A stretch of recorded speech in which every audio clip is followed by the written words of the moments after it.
నమస్తే. Good morning. ఈరోజు news paper వార్తలోని ముఖ్యాంశాలు. ముందుగా ఈనాడు పత్రిక. జైహో బీసీ. స్థానిక సంస్థ ఎన్నికల్లో వెనుకబడిన వర్గాలకు 34% రిజర్వేషన్. ఉత్తర్వులు ఇవ్వడమే కాదు, వారికి న్యాయం జరిగే వరకు అండగా ఉంటాం. బీసీ సాధికారతకు 5 విధానాల అమలు. శాసనసభలో ముఖ్యమంత్రి చంద్రబాబు కీలక ప్రకటన. మేయర్, మున్సిపల్ వైస్ చైర్మన్ స్థానాలకు ప్రత్యేక పద్ధతిలో ఎన్నికలు. జిల్లా పరిషత్ సంఖ్య 28 పెంచినట్టు వెల్లడి. బీసీలకు భిక్ష కాదు, భాగస్వామ్యం కావాలి. భరోసా కాదు, అధికారం భాగం కావాలి. మాటలు కాదు, చట్టబద్ధమైన హక్కు కావాలి. అందుకే ప్రతి బీసీ కుటుంబం గర్వంగా చెప్పుకునేలా రిజర్వేషన్ తెస్తున్నాం. సామాజిక న్యాయం, బీసీ సాధికారత, సమగ్ర ఆంధ్రప్రదేశ్ కోసం 34% రిజర్వేషన్ కల్పన చరిత్ర. ప్రభుత్వ శాఖల్లో 10,060 పోస్టులు భర్తీ. అమరావతి రైల్వే లైన్, రాజధాని రింగ్ రోడ్లు భూ సమీకరణ. 7,469 కోట్లతో పట్టణ స్థానిక సంస్థల అభివృద్ధి పనులు. 1,323 కోట్లతో హాంద్రి రెండో దశ పనులు. 2.28 లక్షల కోట్ల పెట్టుబడులు ఆమోదం. అభివృద్ధి ఫలాలు అందరికీ. కూటమి ప్రభుత్వంలో సరికొత్త అధ్యాయం. దేశానికి అసిద్ధంలోని నెట్టడానికి ప్రతిపక్షాలు కుటీల యత్నం. 2047 వికసిత భారత లక్ష్యంగా కలిసికట్టుగా పనిచేద్దాం. భాజపా రాష్ట్ర కార్యవర్గ విస్తృత స్థాయి సమావేశంలో జాతీయ అధ్యక్షుడు నితిన్ నబీ. బాధ్యులను వదిలిపెట్టాం. ఢిల్లీలో పోలీస్ చర్యపై ఉన్నత స్థాయి విచారణ. విశ్రాంత న్యాయమూర్తులతో సుప్రీంకోర్టు కమిటీ.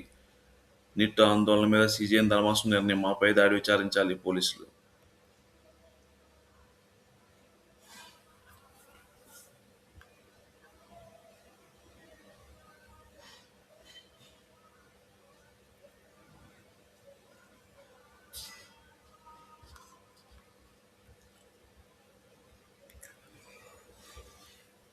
గవర్నర్ కోట ఎమ్మెల్సీలుగా వర్ల దళవై రమాదేవి. కూడంపాటిలో ఆమోదంతో ఎంపిక చేశాం. తొలిసారి వడ్డెర మహిళకు అవకాశం. శాసనసభలో ప్రకటించిన సీఎం చంద్ర. ఏపీపీఎస్సీని వైకాపా ప్రభుత్వం భ్రష్టు పట్టించింది. అక్రమాలపై విచారణ జరిపిన చైర్మన్ నియమించాలి. విశ్రాంత ఐపీఎస్ అధికారి ఏబీ వెంకటేశ్వరరావు. లక్షల మందికి నీళ్లు ఇచ్చేందుకు ఊళ్ళోనే వదులుతున్నారు. అద్దె ఇళ్ల కోసం వెలిగొండ నిర్వాసితులు వెతుకులాట. తరలిపోతున్న 7,321 కుటుంబాలు. ఇప్పటికే 2,560 కుటుంబాలు ప్యాకేజీ చెల్లించిన సర్కార్. మిగతా వారికి 5 రోజుల్లో అందజేత.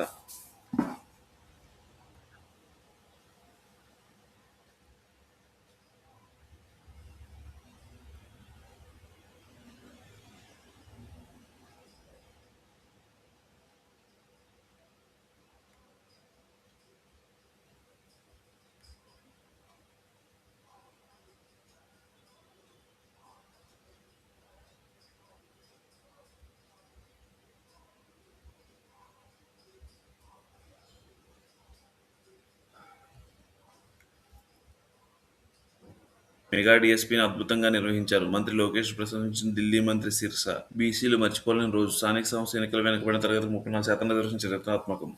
బీసీ సంక్షేమ శాఖ మంత్రి సవిత. జగన్ పాలనలో ఎంతో నష్టపోయాం. మంత్రి అచ్చెన్నాయుడు, కొల్లు రవీంద్ర ఆగ్రహం.